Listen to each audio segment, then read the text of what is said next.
Ça y est, les tests de Dragon Ball Sparking Zero sont tombés et il ne reste plus beaucoup de temps pour pouvoir mettre les mains dessus. Alors pour ceux qui ont acheté la version Ultimate ou la version Deluxe, ça sera dès ce 8 octobre, même le 7 octobre à minuit. Et puis pour ceux comme moi qui devaient faire un choix au niveau porte-monnaie, ça sera le 11 octobre. Donc à partir de cette date, tout le monde pourra mettre les mains sur le jeu. Moi, j'en peux plus d'attendre. Si vous suivez la chaîne, vous savez que je suis un grand fan de l'anime, un grand fan du manga. Pour moi, c'est le manga ultime parmi tous les mangas et tous les animés. J'adore Dragon Ball Z, j'adore la saga, j'adore Goku, j'adore Vegeta, j'adore Gohan. J'adore tout ce qui tourne autour de Dragon Ball. Vous regardez sur la chaîne, j'ai des figurines, j'ai tous les Blu-ray, j'ai quelques mangas. Je me suis intéressé à ça depuis le Club Dorothée, un épisode par semaine, rendez-vous compte. J'enregistrais ça sur ma cassette vidéo et je me faisais épisode par épisode, comme ça, 291 épisodes en 291 semaines sur le Club Dorothée. La folie, enfin voilà, à l'époque, on était, il n'y avait pas de Netflix, il n'y avait pas tout ça. J'ai l'impression d'être un vieux boomer en parlant comme ça. Enfin bon bref. En tout cas, on va s'intéresser pour l'instant sur cette vidéo sur le tour à l'international des notes qui ont été décernées du coup à ce Dragon Ball Sparking Zero. Et vous allez voir que il y a du potentiel et que le jeu quand même a récolté des notes complètement ahurissantes. Comme le jeu doit être également ahurissant. Donc installez-vous confortablement. Dragon Ball Sparking Zero. Ça vaut quoi? On en parle tout de suite sur la chaîne, c'est parti.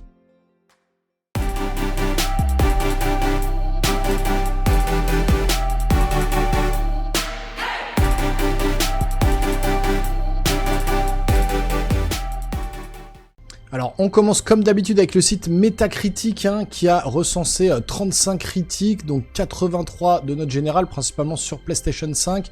On va passer assez vite sur Metacritic, mais vous avez 89% de notes positives, 8% de notes mixtes et 0% de notes négatives, donc 8% on va dire c'est moyen, très bon pour les 89%, et puis aucune note négative.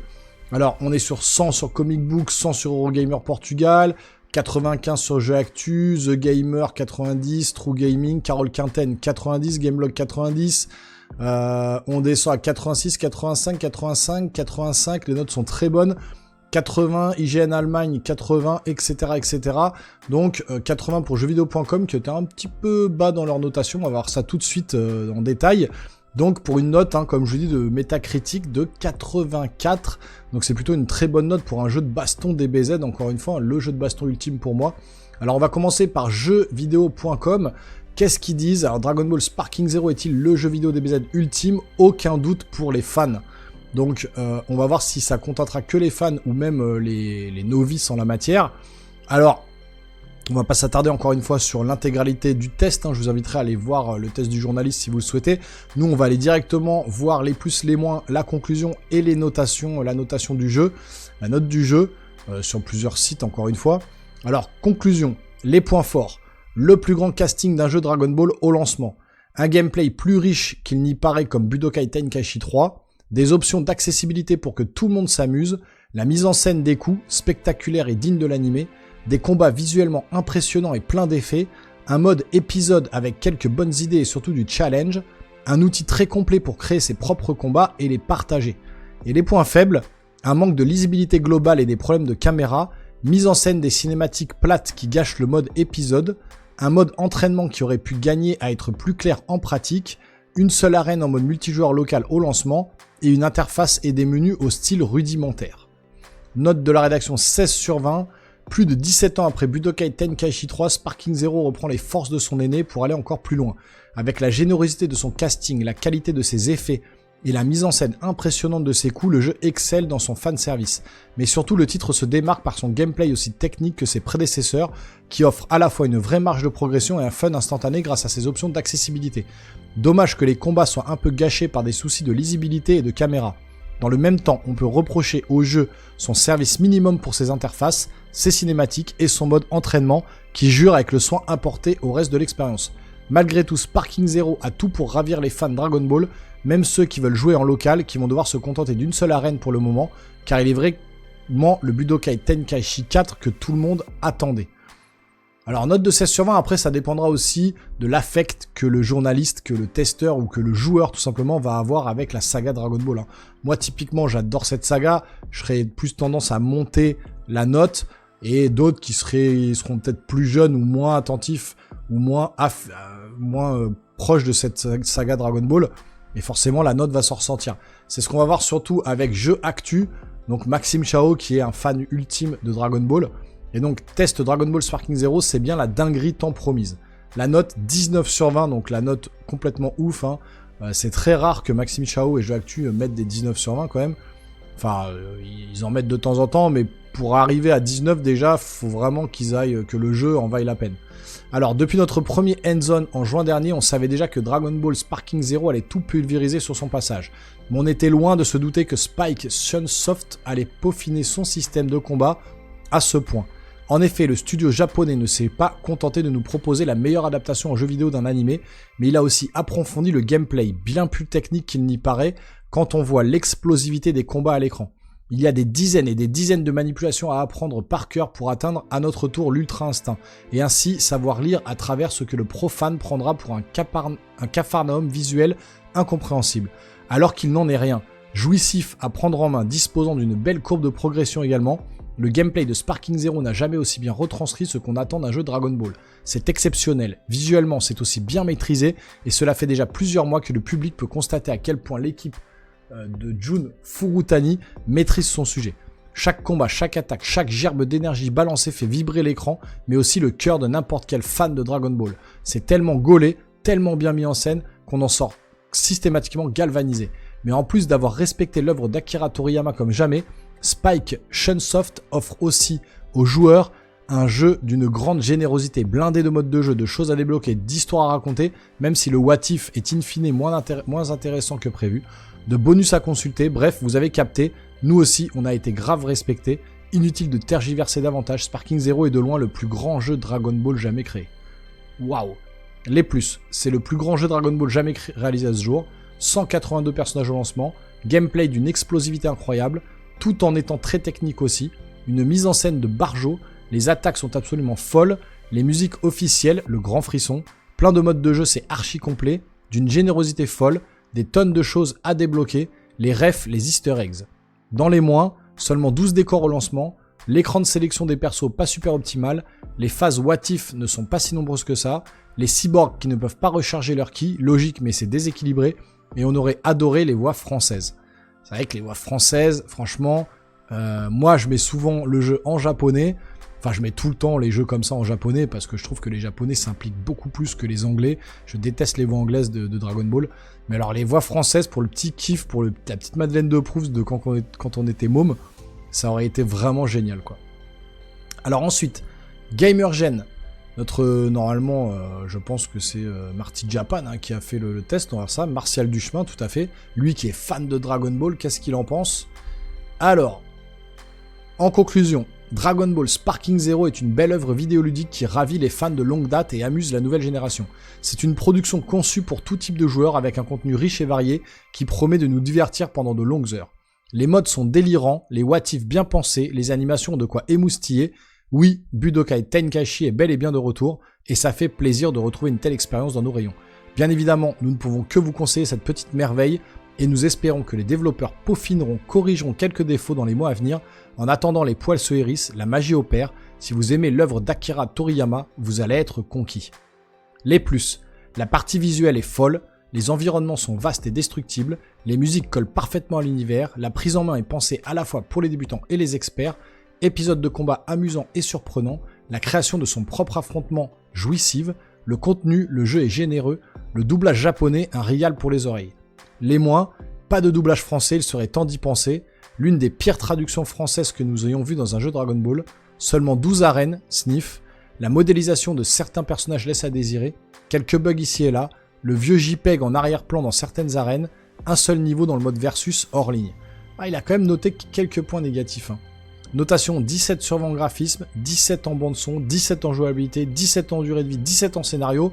Conclusion pas trop difficile pour faire la note finale, 17 sur la note générale. Donc on est quand même sur un 16, 19, 17. Je sais que Carole Quinten, je crois qu'elle a mis un 18 sur 20 il me semble. Il y a d'autres journalistes qui ont mis des bonnes notes aussi, des retours très positifs des youtubeurs, des testeurs. Donc c'est plutôt déjà des très bonnes notes hein, pour un jeu, encore une fois, de combat Dragon Ball. Hein. Ensuite, on va passer à Gameblog. Test Dragon Ball Sparking Zero, le jeu ultime que tout le monde attendait. Alors, qu'est-ce qu'ils disent?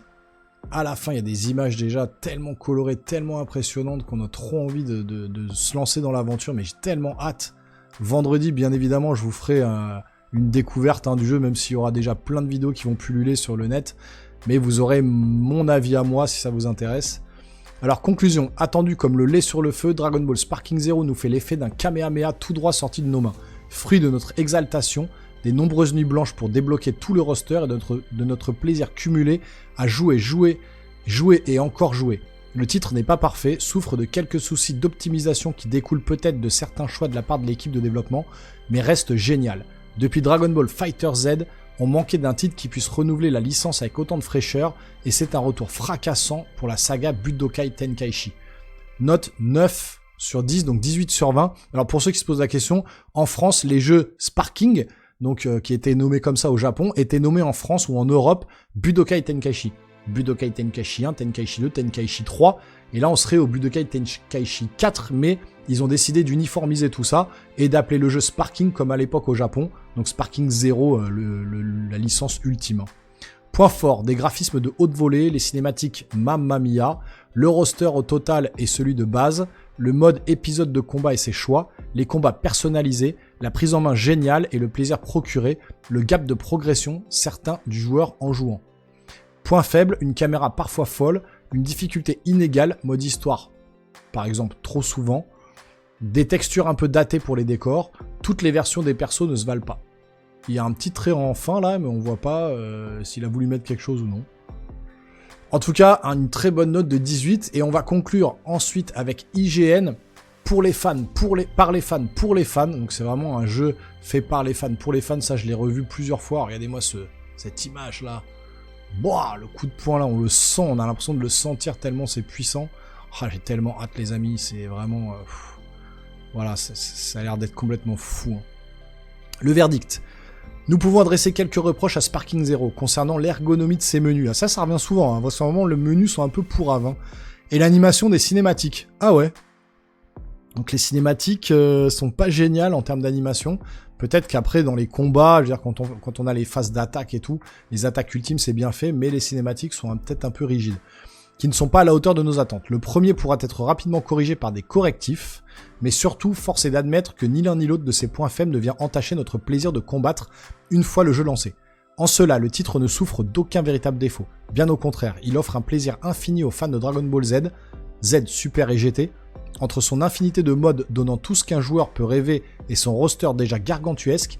Certes, nous pourrions reprocher au jeu ce manque de folie que nous avions par le passé, comme avec la possibilité de faire fusionner des personnages hors canon ou de permettre à Boo d'absorber différentes cibles autres que celles de l'œuvre d'origine ou encore son split screen ajouté à la va-vite.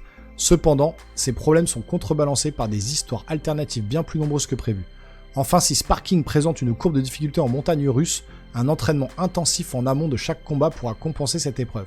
N'est-ce pas là l'adage d'un véritable héros de shonen? Ouais, c'est vrai que c'est pas bête ce qu'il dit. 9 sur 10, 18 sur 20 encore, donc on est quand même sur du 18, 18, 19, 17, je vous ai dit, c'est des notes un peu stratosphériques, on n'est pas sur du 20 sur 20 et tout ça, mais il faut se rappeler que c'est un jeu DBZ, quoi, un jeu de combat, hein.